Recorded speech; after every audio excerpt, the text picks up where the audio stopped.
Good evening and welcome to Greater Somerville for May 10th, 2011. I'm Joe Lynch. I'm Cayenne Anderson. And I'm Eugene Brune. There you go. Our guest tonight is the former multi-term alderman and mayor of the city of Somerville and current multi-term Middlesex County South Register of Deeds. If not the longest, certainly one of the longest continuously serving elected officials from Somerville. His past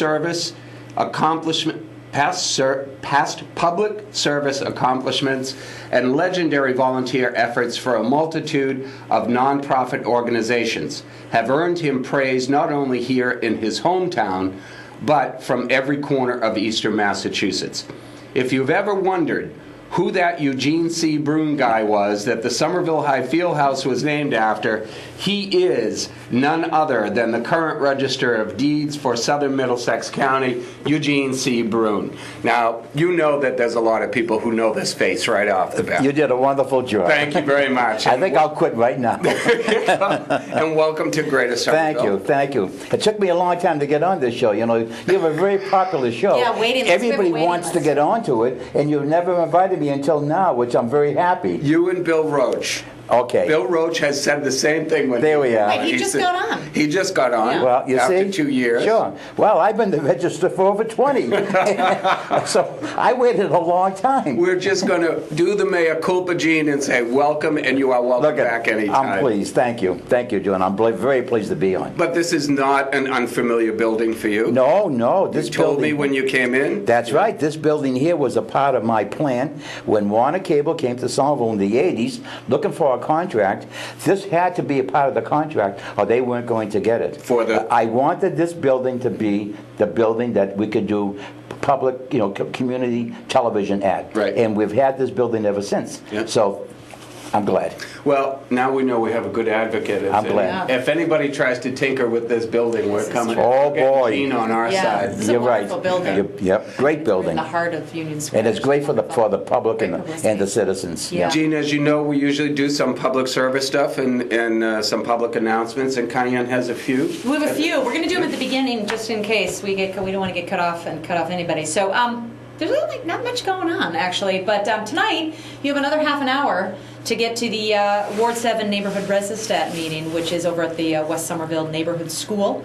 And those are going on all this month and next month. They are. Right? It's very busy. Different wards in the city? Yeah. Exactly. So you want to check your local blogs. This was off the Somerville patch, so you could check that out. This Thursday, May 12th, from 6 to 8, there's a meet and greet, which is for the Green Line Extension. And those of us, including myself, who are actually on the Green Line Extension team, you'll be able to meet, speak with MassDOT as well as the MBTA and the other members of the team for the design. Now, this meet and greet is to meet and greet the state and the private contracting companies and consulting companies who are going to be working. Yep, they've recently signed on some consulting companies. Did you want to tell companies. the good people at home your good fortune?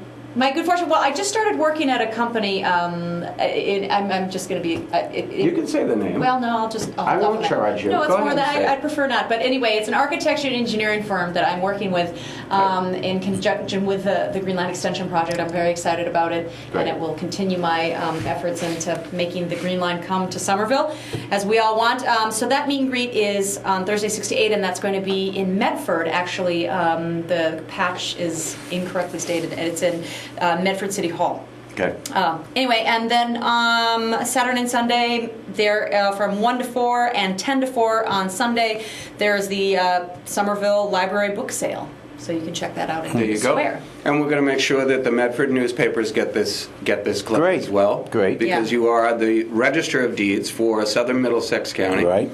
How many cities and towns? 44 cities and towns, and it's the largest registry in the state. Right. By volume. By volume. And by population. By everything. By everything. Yeah. Commercial, residential properties, everything you name it. We do a big business. Yep. And you're located right over in the old courthouse. Old courthouse in Cambridge Street, 208 Cambridge Street. Corner of in the same. I shared the same building with the Registry of Probate. another guest who's been on the show, Tara DeCristofaro. Oh, before me, and she's only been the Registrar of Probate for a short time. I can't believe that. You really put your foot in your mouth this time. Goodness gracious. Okay, he's never coming back. Yeah. And I've never seen an O'Donovan sign on the back of your car, so there was no reason for me not to get you on sooner. Well, I try not to have any signs in the back of my car. It's a good way to be. It's a good way to be. Excuse me, allergies have got me this week, but so you're over in Cambridge. You've been there for 20 years. That's an amazing A little over 20 years, feat, yeah. Huh? Oh, yeah. Amazing. Yeah, it's a 6-year term, Yep. And that's why I decided to, in 1988, John Zamparelli called me, said to me, Mr. Mayor, I'm not going to be running for re-election. Why don't you take this job? Mm-hmm. And I said to him, John, I'm the mayor of Somerville. Why would I want to be the Register of Deeds? And then besides, I really don't know what the Register of Deeds does. Yeah. And he said, I'm going to give you one very important reason why you should take the job. 6-year term. 6-year term. Only United States senators get 6 years terms, and the Register of Deeds. So I gave it some thought, and I had already had 8 years in as mayor. Took a poll, getting ready for my next campaign for my 6th term, and found that my popularity was great. It was around 79 to 82%. Knew that I wouldn't have any problem getting reelected as mayor, but thought about it, and politics is fickle. You can be up there one day and next day you're down, as you know with the polls. This job here is more of an administrative job and something that I kind of thought it might be a challenge. So I decided to run for Registry of Deeds, not caring if I won. Mm-hmm. Not caring if I won, because I wanted to be the mayor. Mm-hmm. And I wanted to stay as mayor, but my common sense told me that I probably should be doing this. Mm-hmm. And I did, and I won. Mm-hmm. And I've been the Register ever since. And so you were followed on the heels by Mike Capuano. Mike Capuano took over my position as mayor. He stayed for 10. He stayed for 9, and then he became, and then came Dorothy Kelly Gay, and now Joe Curtatone. So since we're digging, let me just thank you again for being a former mayor. Former Mayor Brune has now been on the show. Mm-hmm. Former Mayor Dorothy Kelly Gay has been on the show. Former acting mayor Bill Roach has been on the show. So next time I drive by the Central Street residence of our good congressman, I'll let him know that everyone has been on the show except him. Oh, okay. Yeah. So you're not the last, Gene. Yeah. Let's talk a little bit about the registry, the duties and responsibilities of the registry. Well, okay, the registry is not the most exciting job you can have. It's more administrative. I love being mayor because that was exciting. But the Registry of Deeds is more administrative. You open up at 8 o'clock in the morning, you close at 4 o'clock in the afternoon, except that I'm there sometimes a lot longer than that. And it's a type of job where it's a place where all of the real estate for the 44 cities and towns that I represent have to be in a safe place, and they have to be kept up to date so that if one person's going to sell his house, the other person's going to buy it, there's a clear title. We do all sorts of things. People think it's just deeds and mortgages, but it's everything that you can record in the Registry of Deeds pertaining to property. When I first became the register, now this is residential and commercial. Oh, absolutely. Residential, it's commercial, land. Everything. Right. Bankruptcies, everything. Yep. Discharge of mortgages, the death certificates, so forth and so on. And if we had a lot of time, I could talk about every one of them, but we don't. And I think I might bore the people if I did all of that. But the thing is, I'm kind of a thinker, planner, and doer. Mm-hmm. I'm also a hands-on person. So when I became the register, after leaving an exciting place like Somerville, I needed to do a few things. So what I did, I spent the first few weeks looking to see how I can make this registry a better place, more effective and more efficient. And then so that was my thinking part of it. And then when I decided my priority list of all the things that I wanted to do, and then my planning took it went into effect. And I decided, how am I going to do each one of these projects? And I did that. And I had a lot of cooperation from the advisory board, Middlesex County Advisory Board. At that time, now it's the state. And then, so during the course of all these years, if people had seen the registry when I took it, and now went in there today, they would see amazing changes. I have one of the most effective and efficient registries, I think, in the country. And much of that is based because of the technological changes. Exactly, exactly. Yeah. And plus the fact I modernized the place. It's a very old building that's over 100 years old, but I took my part and I really made an awful lot of changes to make people more comfortable and more user-friendly. And I did that through a lot of hard work of my staff as well as myself, and I got great pleasure in doing it. When I remodeled the registry as to what it is now, which I just did a couple of years ago, I went to the Secretary of State and I said to him, I want to do some work in the registry. And he said, well, make up a plan and explain it to me. And so to impress him, now I did a lot of drafting. Not architectural, but structural steel and all. But I know how to, I designed 2 or 3 houses for my children. Oh, okay. So what I did was, just so that I would give him a guild complex. That's important. I drew up all the drawings. I designed all of the furniture, including the counter. And when I got through with that, I made a schedule that, as you know, you have in your office as to each thing you're going to do and how you're going to do it. And because I said to him, Mr. Secretary, if you give me the money to do this, I promise you I won't close the building or the registry deeds for 1 minute. He said, how are you going to do that? Really? And I said, and I had it all planned, I laid it out to him, and he bought it. And he made sure I got the money, and that's how we have it today. So, and I did an awful lot of other things besides that. So you don't go to the state directly. You have to go through the Secretary of State, Bill Galvin. Exactly. So if anything goes wrong, you can blame it on Bill Galvin. Well, we get along very well together. He trusts me and I trust him. And so there's not much that I don't ask for that he doesn't give me, because he knows that, first of all, I never go over my budget. I'm always within my budget, and I always do a lot more with my budget than he even anticipates. So we get along very well together. And let me be careful here. I mean, with a 20-year track record with no front page on the Herald, he learns to trust what you're doing over there, and kind of a hands-off. And if Gene's coming to me, it must be worthwhile. And he knew me going way back when I was an alderman. I first started out, as chairman of the Board of Health. I spent 3 years as chairman of the Board of Health, 6 years as an alderman. And he knew me then, and he also knew me when I was mayor. So we had a great relationship when the state took over the registries.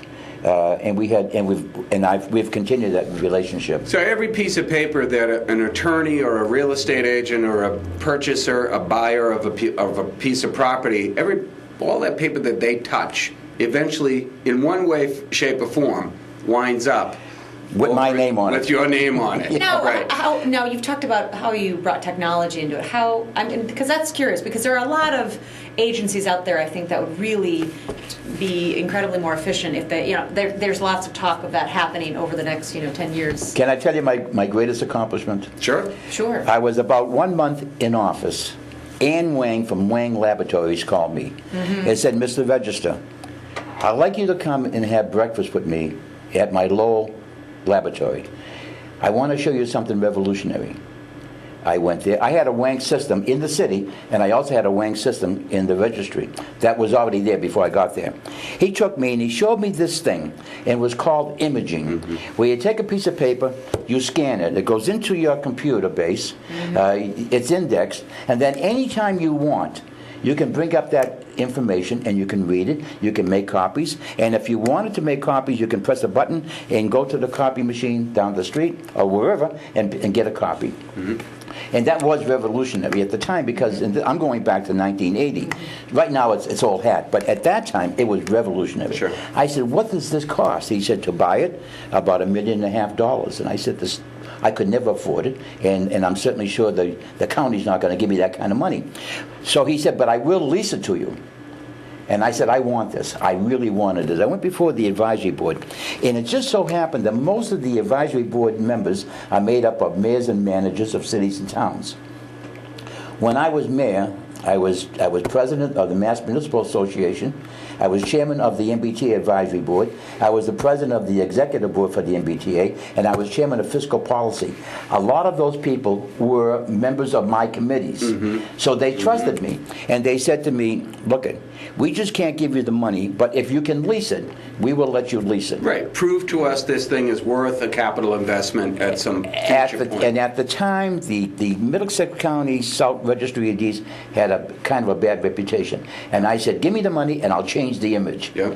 Yeah. Meaning, I'll make imaging more important and I'll change the image of the registry. They did. Unbeknown to me, I had it installed in July. Now, I was only registered in January. I had the whole thing installed in July. And I set up a program called All Aboard Land Track, where I could, everything that I fed in there, I could give to you as an attorney, or a bank, or a mortgage company, and they paid me money to get those documents. They'd be online. And we sold them the software. So you became a service provider. Exactly. Yep. And I started making money. Believe it or not, at the end of the 4 years, I paid off all of that with monies because I was bringing in $300,000 and $400,000 a year, just in those services. Now, I was wondering why everybody was calling me to ask for interviews over the phone. And I found out that I was the first register in the whole country to bring in imaging. Because the whole basis prior to technology, it was all a paper-based. Exactly. Piles of paper. Exactly. Yeah. Exactly. So I gave 122 tours of my registry. Wow. 22 of them from foreign countries, and I have the list in my office. Yeah. Foreign countries, Beijing, China. They all sent people here that were either stationed in this country or sent them over to take a look at this system. They asked me to speak. I spoke at 9 different computer conferences throughout the country. I had to get permission from the Ethics Commission to do so, and I got it. And one of them was in Anaheim, California, and I said to them, I don't understand why I'm still, this is about 7 years later. No, it wasn't 7 years, probably about 5 years later. And I said to them, I don't understand why I'm still being invited, because this is old hat. And the man said, the moderator said, well, let's see. How many people here in this room have imaging? Right. And only about a couple raised their hand. Right. So that you see, it's still new. Yeah. Now it's old hat. Gene and I had talked about it at one function. Exactly. We saw each other because banking was just getting into imaging in the mid-'80s, and it was An Wang. Yep. He was the one that was going out and showing you all the paper-intensive businesses that this is what you could do. Yeah. And here we are 26, how many years later? I don't know. Well, 20-something, I'm a banker, 20-something years later, here we are, and it's a way of life. It's the way of life. Yeah. That's an accomplishment, I think, when you look at the early 80s, when you got in there, I've been in the bowels of the registry building.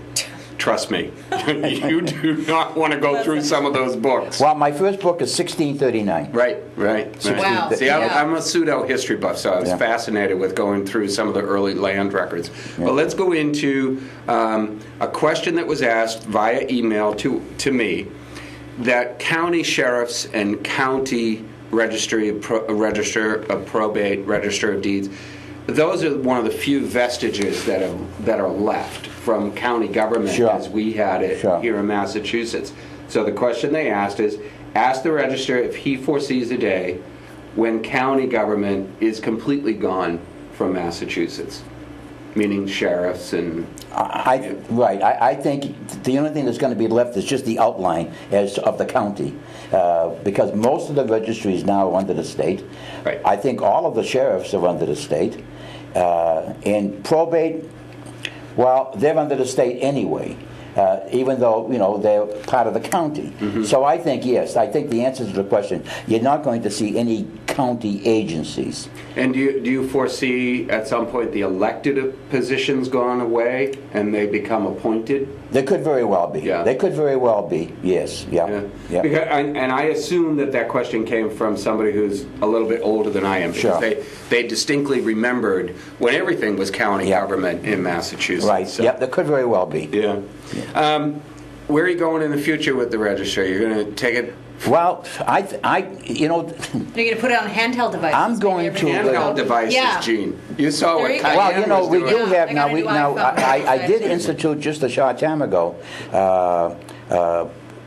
E-recordings that you can record from your office, Yeah. so that you could be, whether it be in Cambridge or California, and you're doing a closing, you can e-record it over to us, and we'll record it right then and there. If it happens to be something in Middlesex County, and they can pass their papers and pass their money and exchange their money and do it all, and it's all in my registry. Yeah. And I'm doing that right now. E-recording is probably 20% of my business, and I would venture to say that in another 2 or 3 years, it's going to be about 50%, and it's much better for us. Now you got to figure out a way to charge for that. Well, right now we're not, but that's Right, up. that's but what I'm see, saying. you see, it's a funny thing. If I were getting a part of that in my budget, Yeah. it'd be okay. Yeah. But I don't make a dime. It all goes to the general Right back fund. to the general Now, yeah, understand. This is kind of moneymaker I am. It pays the state to have us there, because the last year was a bad year for me, and I gave the state $65 million. Bad year in terms of the revenue. That's right. Yeah. I gave the state $65 million, and they gave me back 2.9 Yeah. to run the whole place. Well, that was fair. Not bad, huh? But 3 or 4 years ago, when everybody was busy, Yeah. I wanted to do it so bad, but I couldn't get the last few thousand. I would have given the state $100,000 in 1 year. Bankruptcies. Way up? No, not Flattened too many. out, Not too going many. down. No, bankruptcies, they're there, but they're not that many. Foreclosures. Yeah. Well, we probably had in last year, in 2010, we probably did 55 in Somerville. We probably did 1,100 throughout my 44 cities and towns. And this year we're running probably about, just for the 5 months, probably maybe a couple hundred, but not as So bad. it's going to Not flatten. bad, so It's kind of That's flattened good. out somewhat, yeah. That's good news. Yeah. That's good news so, for a lot. So there's really not much, you know, Joe, I'm giving a very serious thought that this will be my last term. My term is up next year. And quite frankly, I said to one of my staff people, they said, why don't you, now that you did everything, why don't you sit and relax? I can't.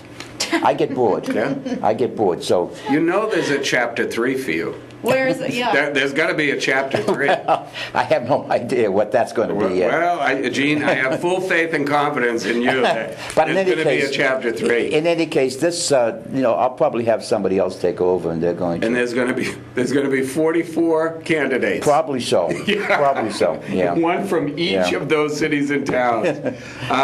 Let's talk about Somerville just for a little bit. And I had 3 people say, ask Gene about this, but don't give him too much time on air to talk about it.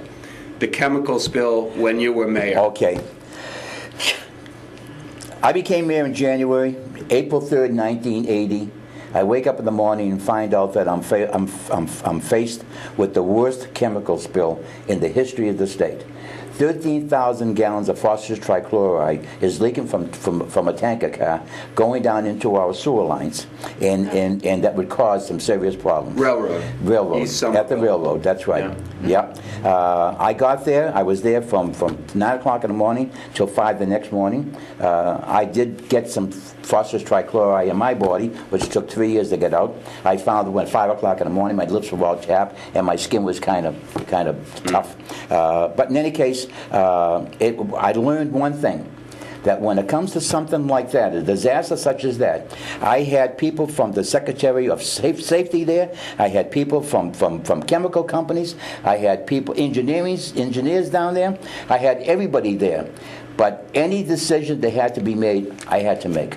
Came through the As the mayor. executive branch. As the mayor, I had to make it. I had to say where people were going to be, was going to be evacuated from. How many people did we evacuate? About between 14 to 17,000 people that day. Yeah. Yeah. And my biggest decision came at 2 o'clock in the morning when I was at City Hall doing a press conference, when they called me back and they said to me, you have to make a decision, Mayor, and you're the only one. And there was about 20 people in the room. It was a long table, long round table, oval table, and they said to me, we started to drain the tank, but we found that there was 6,000 gallons of phosphorus trichloride in the ground. And we had two choices. We put 10 parts per water to 1 part phosphorus trichloride, which would create a vapor boom, which God knows what it might do. Yeah. Or we could put sand. And we'd probably have to put 10 parts sand. And I went around the room and I talked about it. We broke for a while, and I decided my decision was going to be sand. I went around the room and asked each one of them, and I said to them, I don't care if any one of you criticize me tomorrow for making the wrong decision, but I don't want you to walk out that door and then do it. I want you to criticize me right now. If you think I'm wrong, I want you to tell me I'm wrong. If not, I appreciate it if you... I would have to assume that you think I'm right. We went around the table. They all thought I was right. I did it. We monitored it for 2 weeks, and it was the right decision. That was scary. That was scary. It was a heck of a cleanup. Is right. Yeah, that was scary. But I was happy. I got accommodation from the governor and the House and Senate, and we got about $250,000 to help pay for it. Well, as you know, I wasn't here during the '80s, but my parents and most of my family still lived here. Scary. And they were frightened out of their wits. It was a scene out of a television, out of a movie. A scene out of the movie. That's how bad it was. Yeah. That was the low. What was the high of being mayor? Well, I think it was. The green line coming in the red line coming in was high. My closing down that I want to do all adult years, the vocational school, which kind of made them look like or feel like second-class citizens. We used to have a Somerville vocational school. And it was old and dilapidated, and I built the new high school so that anybody can take a trade or go to college, and that's been working out very well. And it's funny, the superintendent of schools was here, and they were talking about the choice program and the traditional program at Healy. They're collapsing those into on each other because of that same issue. The kids were feeling separated and segregated. That's right, and you can't do that. I think the first time I'm not going to believe this, but the first time Assembly Square opened was a high. We had a great Assembly Square down there. Jordan Marsh. We had Jordan Marsh at one end, Kmart in the other. The place was loaded, and I think I'm the only mayor in Massachusetts that ever had 3 inaugural balls in the mall. They closed because I was doing the high school over. So we decided to have it in the mall. It was all decorated for Christmas and New Year's anyway. We set up stations all over the mall. With culinary arts, the high school kids providing all the food. Nice. We had little beer and wine stations around the mall. I had a 21-piece orchestra. We had governor there. We had senators. We had everybody there. There's the third act, party planner. There we are. Party planner. Gene, we're gonna have to rush off, but you know what? I have so much more to say. I know. I want to come back. You can be the host. That's what I'm going to say. Can you come back? I want to come back. I have a lot to talk about. We haven't even talked about mayor those days. But that's when you're going to come back, because here you have it tonight. Register Brune alluded that this may be his last term over at the Registry of Deeds. And right here on Greater Somerville, he's going to announce he is running for mayor against Kurt Tony. So, my words, not Gene Brune's. Please, Joe, hope you're not listening. I want to thank you all for joining us tonight. As always, stay safe, stay informed. Good night. Good night.